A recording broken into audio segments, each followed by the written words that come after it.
दुनिया के सबसे ताकतवर देश अमेरिका का सबसे बड़ा लाडला नेतन्याहू इस वक्त बंकर में दुबक कर बैठा है, या फिर यूं कहें कि इजरायल की पूरी कैबिनेट बंकर में छिपकर बैठी है। बंकर में बने दफ्तर से वीडियो बना रहे हैं, बंकर में मीटिंग कर रहे हैं, वहीं खाना खा रहे हैं, वहीं पर पानी पी रहे हैं।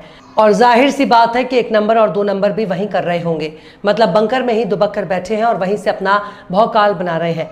लेकिन अब ईरान के मिसाइलें इनके घरों को उड़ा रही हैं, इनके हाथ पांव फूल रहे हैं।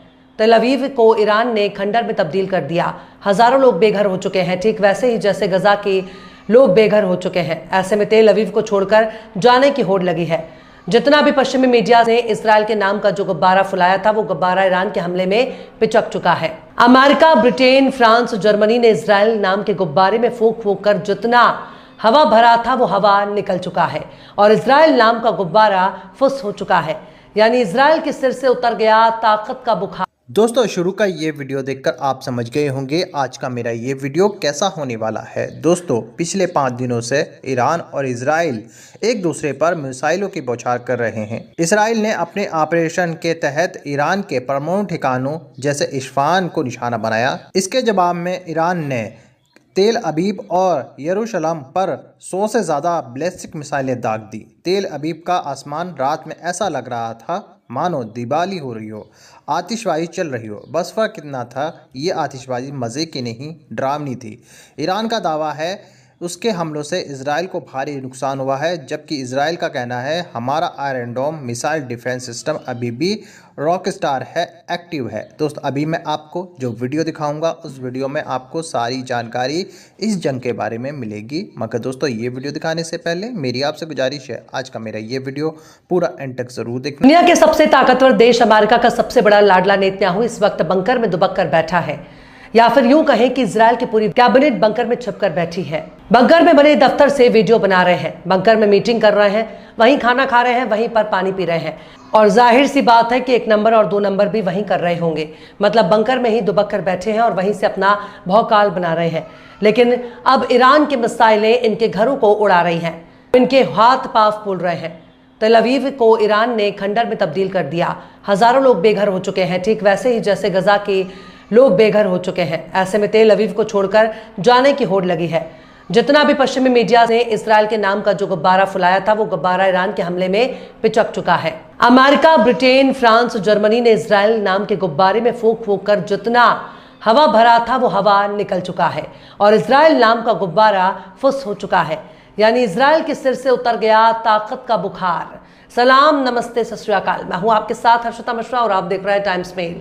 इजरायल कई सालों से ईरान पर हमले की कोशिश कर रहा था। ईरान में होने वाले आतंकी बम धमाकों के लिए हमेशा ही इजरायल को जिम्मेदार ठहराया जाता है, लेकिन 100 दिन का चोर एक दिन खुलकर सामने आ ही गया। ईरान पर इजरायल ने 13 जून को हमला कर दिया, जबकि 16 जून को अमेरिका के साथ न्यूक्लियर डील पर बातचीत होने वाली थी। लेकिन 3 दिन पहले इजरायल ने हमला करके डील को खराब कर दिया। नेतन्याहू ने सोचा था कि जिस तरह से गजा पर हमला करके उन्होंने गजा को तबाह कर दिया, उसी तरह से ईरान भी तबाह हो जाएगा, पर हो गया ठीक उल्टा। ईरान ने इतना मारा कि इजरायल से धुआं उठने लगा, तेल अवीव उजड़ गया, हाइफा का बुरा हाल है, एयर डिफेंस काम नहीं कर रहा और खुद नेतन्याहू अपनी जान बचाने के लिए अमेरिका को पुकार रहा है, अमेरिका को जंग में अपनी फौज उतारने के लिए बोल रहा है। कुल लबोलुआब यही है कि इजरायल ने ईरान पर हमला करके खुद के पांव पर कुल्हाड़ी मार ली है।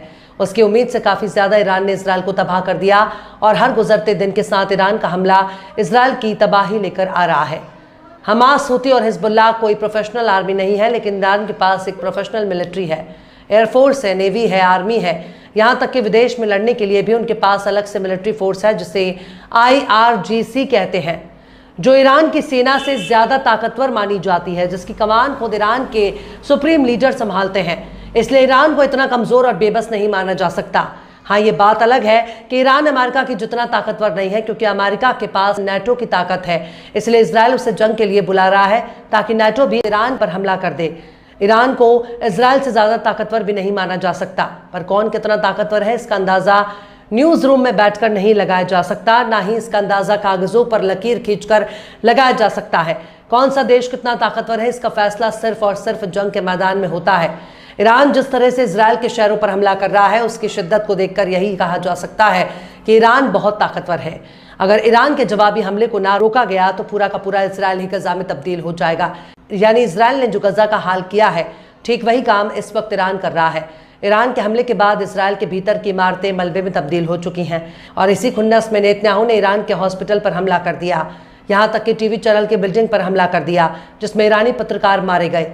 इतना सब कुछ करने के बाद अगर इसराइल सोचता है कि ईरान उस पर फूल की बारिश करेगा, तो उसके पास फूल नहीं है। उसके पास मिसाइल है जिससे अमेरिका का एयर डिफेंस सिस्टम भी रोक नहीं पा रहा।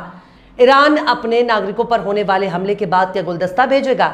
ईरान वही कर रहा है जो एक खुद मुख्तार मुल्क को करना चाहिए।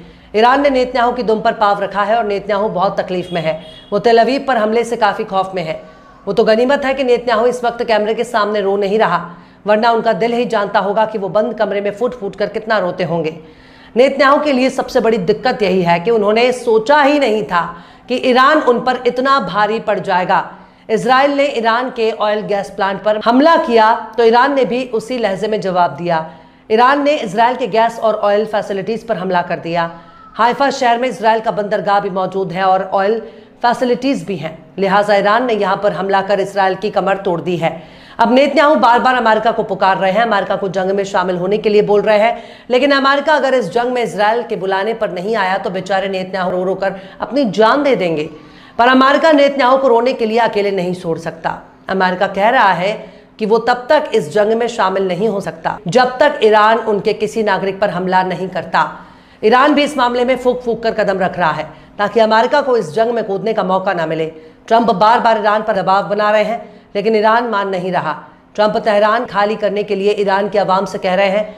ट्रंप की धमकी के बाद तेहरान के लोग अपने घर को छोड़कर दूसरे शहरों की तरफ जा रहे हैं। वहीं ईरान ने भी कब्जे वाले फिलिस्तीनी इलाके के लोगों से कह दिया है कि फौरन अपना बोरिया बिस्तर समेट लो, ये खाला का घर नहीं है जो यहाँ पर कब्जा करके बैठे हो। अगला हमला हमारा यहीं पर होगा, जिसके बाद कब्जे वाले शहरों से खौफ का आलम है। ऐसा लगता है कि तेल अवीव और हाइफा को खंडर में तब्दील करना ही ईरान का मकसद है।